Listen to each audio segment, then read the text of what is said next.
This is the Momentum Podcast. There's no question. In the last year, people have become much more reactive. It often feels like people are actually looking for a fight. And there's a clear, logical reason why so many good people are fighting against one another. In this episode of the Momentum Podcast, Alex is going to talk about how to understand what's really going on and how we can adjust our behaviors to prevent ourselves from being manipulated. I hope you enjoy.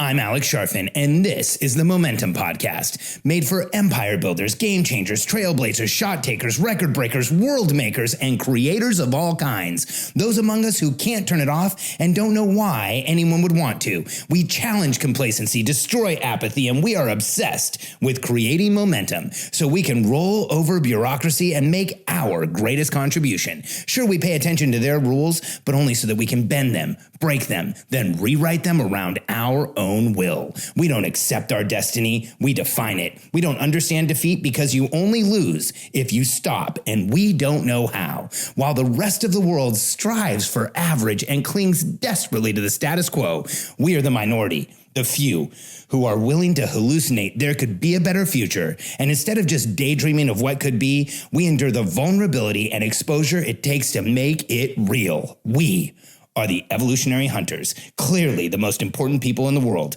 because entrepreneurs are the only source of consistent, positive human evolution, and we always will be. This weekend, I actually sat down and wrote out some notes around how you and I are being radicalized against each other and how people on social media are being radicalized against each other. And it's such a massive challenge. So here's what I've seen recently. You know, I'm 48 years old, and I'm very observant, and I pay a ridiculous amount of attention to details, probably too much. Sometimes it's distracting. I'm very sensitive and also empathetic.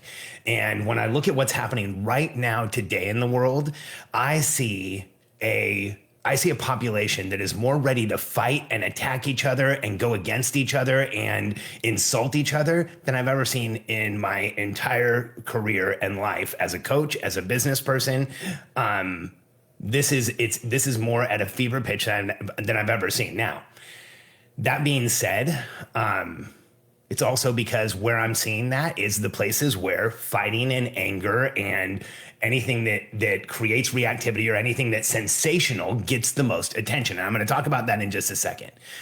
Now, I want to make something very clear. I'm not a conspiracy theorist. I don't think there's some group of people somewhere that are trying to radicalize us against each other and doing all of the things I'm going to talk about. But here's what I do believe. I think that the things that I want to share with you individually are adding up together to become the perfect environment to create radicalization in the United States. You know, radicalization is something that in other parts of the world is something that has been around forever. You know, we know about this radicalized religious groups or radicalized armies, radicalized militaries. There's been places where people have been pushed over the edge to acting in ways that are not incongruent, and they're unintegral, and they're frightening, you know? So I'll share with you what prompted me putting this together. I made a post on Facebook on January 23rd that it says, is it just me or is anyone else shocked at how quiet the world got in the past week? Now, I want to share perspective. I don't watch a lot of news. I don't ever watch regular news. I don't have cable TV. So if I'm ever going to watch something, it's in retrospect, looking it up on Facebook or YouTube usually to see something specific. And I get on and I get off, and I do not spend a lot of time in the mainstream media of any kind. Or the alternative media of any kind. What media has become is so difficult to understand and difficult to follow and difficult to comprehend, and you have to know who's talking about what and why they're talking about it. I don't follow any of that stuff. And so my post, is it just me or is anyone else shocked at how quiet the world got in the past week, was my reaction to being on calls for weeks with people and having people be agitated and anxious. And I'm empathic. I can feel it. I would get on member calls and people would be wound up and agitated. I'd get on calls with my daily huddle with my team and people would be wound up and agitated. And what I noticed was, beginning around January 20th, Biden's inauguration, where everybody felt like a lot of people let out a sigh of relief, that everyone I talked to seemed calmer and more regulated and more in their bodies. And I want to make something very clear. Oh, ouch. I talk to Republicans and Democrats. I'm not from the United States. I'm not a Republican or a Democrat. I'm an independent or a libertarian or something, but just I don't declare any of that stuff because the parties are so weird. But I have serious challenges with Democratic policy and serious challenges with Republican policies. And I think most logical people do. But in the United States, it's become this pick a team thing. And then people want to identify what side of the team you're on. And then they start yelling at each other. I wasn't trying to do any of that. I was just saying the people around me seem a lot quieter and there's a lot less nervous energy in the air. Immediately people started like attacking on this post.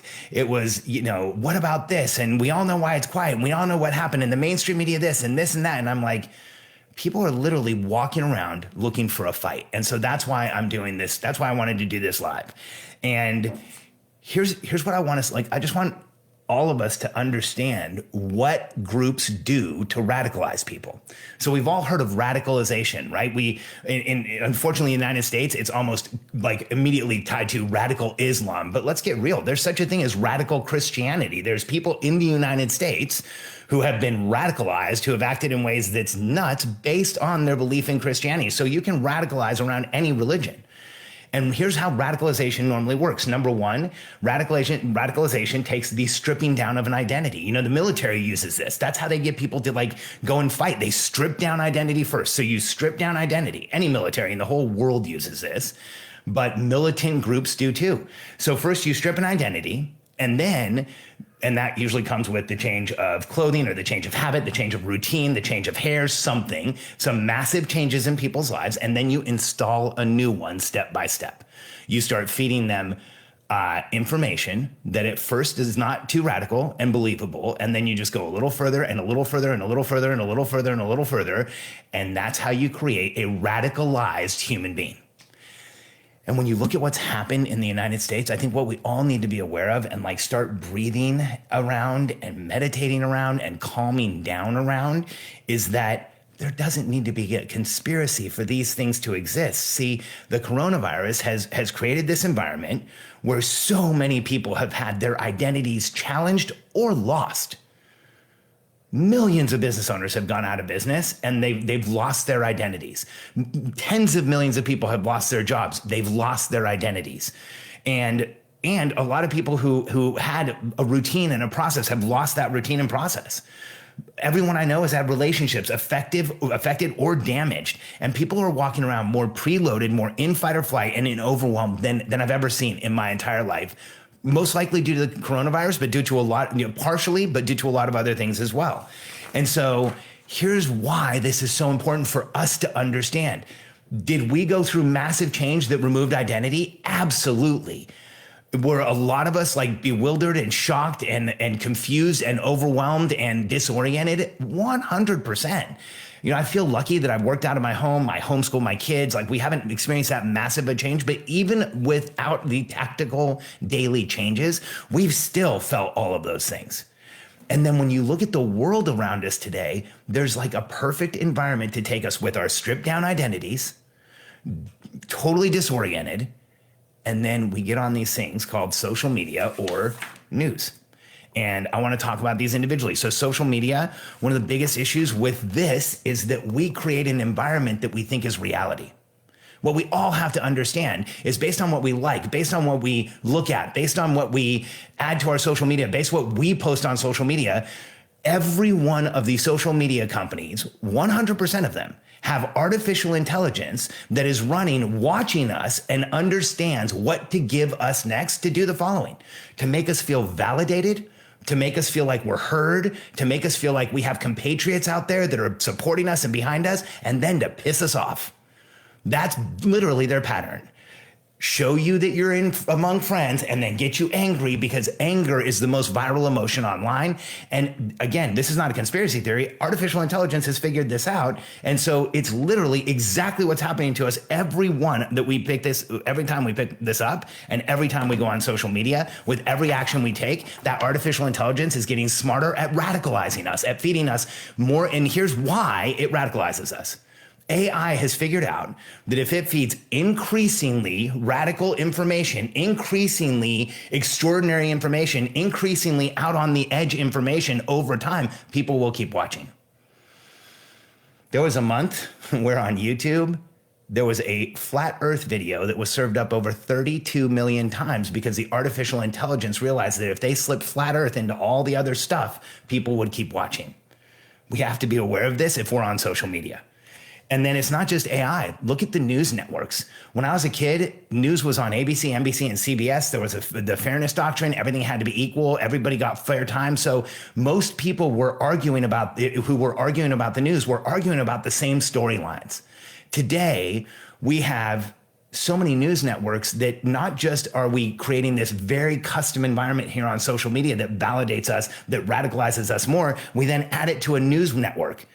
And, you know, it used to be CNN or MSNBC on the left, then CNN, then Fox. Now we have OAN and Newsmax. And I think there's a couple more that are starting or have started. And then when you look at the niche, not just news networks, but newspapers and magazines and not advertorials, but editorial sites, there are so many that we're getting more niche down and more niche down and more niche down. And so not only are we being radicalized by social, but also by news networks. And just so you understand how out there the networks, how much they're not sharing news anymore. Fox News has been sued, I think twice, for not reporting the news in a factual way. And both times they were able to defend the lawsuit based on that they were an entertainment network, not a news network. So I'm not making this up. This is actually how it is. And so we now have these entertainment news networks that when we're done here, we look at a news network or we look at a site that is, again, niche down and more radical. And so when you look at how people are behaving right now, or how people are not behaving, or how people are getting by right now, a lot of us, because of what's happened in the environment, this virus is going around, we're in our houses more, we're on screens more, we're on these social media sites more, and it's like somebody's turning up the heat on the dial. And then here's the last thing that is radicalizing us. Man, you know, as somebody who sits in the middle of both political parties in the United States, the politicians in this country on both sides of the aisle are so challenging. I listened to a podcast Rogan and Tulsi Gabbard, and the reason I don't listen to a lot of Joe Rogan's podcasts. I've listened to a few now, and I'm actually realizing just how good some of them are. But this one was extraordinary. Tulsi was my favorite presidential candidate. I thought she was amazing. She's this incredible woman from Hawaii. She talks about the real issues. She gets logical. She gets deep. Like on the Democratic side, that's who I really thought was amazing. And she was dismissed due to being accused of being a Russian agent or something. And when they were talking, she was talking about her time in the Senate that it was like high school and that they pick sides and that she had groundbreaking landmark legislation for prisoners who are in prison for a crime that's been decriminalized to be released. Like, think about that. There are hundreds of thousands of people in the United States behind bars for a crime that's now been decriminalized. Selling weed in Colorado is now completely legal. It's over the counter. Weed is legal. Not selling is not legal, but possession is legal. And there are people who I think Colorado already did this, but in other states where possession is now legal and they're still behind bars for possession, she had groundbreaking legislation to put that out there. It didn't pass because the Democrats, which she was part of the party, were worried that it would make Trump look good. So they're going to wait and try and do it again. That's the type of politicians, that's the type of political system we have right now. You know, I've often heard people say that the best thing about the United States is that the political system doesn't really work, so not a lot gets done. And man, that's really what we have. But when you look at politicians, they are radicalizing us as well. Record fundraising. Here's what politicians know, that the more divided we are, the more money they raise, the more partisan we are, the more job security they have. That's just real. That's just how it works in the political game. And in the United States, every 4 years, the president has to run. Every 2 years, you have midterm elections. Like, this is an incredibly political society and environment that now, with the tools I just talked about, with the news media, with social media, we are becoming that much more radicalized and then against each other. And part of the reason I wanted to do this video is that throughout history, entrepreneurs, regardless of how they started out, have turned towards democratization and equality for everyone. And if you look at movements, social movements throughout history, what has succeeded is social movements that create democratization and freedom for more people, for more of the population. And right now, we have this environment where we are being so radicalized against each other that I don't know if that's going to happen. I know good people, friends of mine, people that I've spent time with in person, and I've seen things that they've said and done on social media, and I'm blown away. I've had close friends of mine, logical people that I really appreciate and I've known for a long time, fall into these conspiracy theory loops that are so crazy that it's hard to have conversations, because the whole thing, guys, with voter fraud, I'm so blown away that anybody's still talking about voter fraud and that the election was stolen. There was, and this is again, as a middle of the road, I was not a huge fan of Trump's, but, and I'm not a huge fan of Biden's. I think some of the stuff he's doing so far is good, but man, I don't think we had really great choices. I forgot my point. But this thing about voter fraud, when you think about this logically, what we're saying is that judges appointed by Trump, Republican judges in Republican states, people who supported Trump all over the country somehow were flipped and decided that they weren't going to accept any evidence about voter fraud anywhere. And all these lawsuits were dismissed and the entire world was against one person. That's the only explanation left for voter fraud, because there was more attention on voter fraud, or on the possibility of voter fraud, from January, whatever it was, to January 6th, than there ever has been in the history of this country. In my 48 years, I've never heard such a discussion on voter fraud. There was 40, 50 lawsuits brought, and 100% of them were dismissed for lack of evidence. So every single judge, every single person involved, every single investigator, every single person who was out there trying to find the fraud, every single person involved with the fraud was part of this massive conspiracy.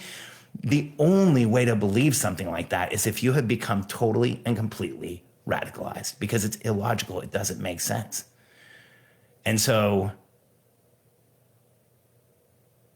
the other reason I did this video is that I envision and I pray for it, and I think and breathe into existence a world where we all accept each other for who we are, and where we lower our guards as human beings, and where we spend more time with people who are not like us, and where we have discussions with people who have opinions that are different than us, or viewpoints that are different than us, that help either solidify ours in a way that's respectful or help us get a broader view of the world.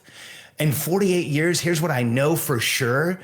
Without the other human beings that I've encountered along the way that had opinions counter to mine, I would not be the human being that I am today. I wouldn't be the business owner. I wouldn't have the success that I have. I wouldn't have the following I have. I wouldn't be able to help people like I do, because a lot of that has come from meeting people that were different than I was, and they changed me. They had a profound effect on me. They changed how I look at the world. They made it so that I have a bigger view of people and of humans and of possibility and of potential and what we can all do together. And today, I'm afraid we are losing that. I'm afraid we are giving that up. I'm afraid we are putting ourselves in a situation where we're not going to have that because of the radicalization that's happening every single day. And we're all seeing this. And so here's the best advice that I can come up with is get off the news. You will not be at the end of your life saying, man, I wish I had watched the news more often.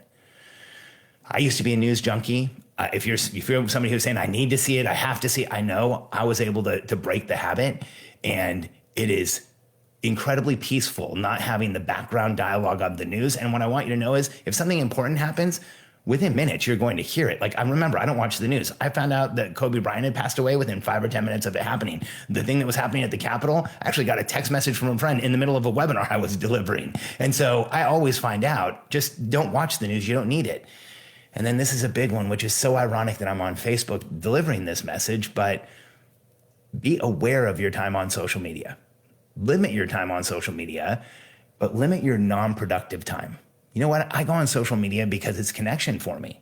And anyone who knows me knows that I go out and comment on people's stuff. And most of the time what I do is go out and try and like compliment somebody or spread positive vibes or share with somebody or see what one of my friends is doing or go specifically to check in on someone that I know. But the more time, that might be productive time. That might be some serotonin and oxytocin time. That might be time where I'm actually connecting with humans.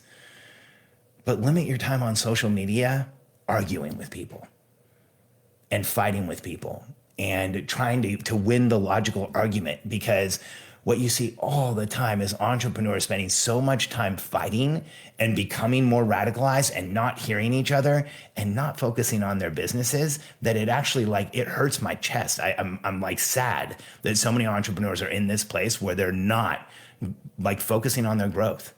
And join some communities of people that are like you. And so here's an invitation. If you are someone who's not into the drama and into the news, and you accept people for who they are, and you want to be part of a community with people from all over the place and all different types of views, and Black and Indigenous and people of color from all over the place, and LGBTQ, join our group. Join the Sharfin community here on Facebook. And once a week, I go in there and I record our podcast, and we have a pretty good discussion afterwards. And my team supports that group. And it's a place where it's positive, but we can have real discussions too. So I'd love to have you check it out. And for those of you who made comments, I wanted to stay really focused on this one. And so thank you for your comments. I really appreciate it. And I'll go read them. And if I see any that I feel like I need to, I'll reply. And do me a favor, share this with someone you know that has gotten so caught up in this negative loop that has now become a spiral of checking in on the news and fighting with people over it and solidifying their argument and becoming more radicalized. If we pull back, that just doesn't happen. Thanks for being here, and thanks for listening.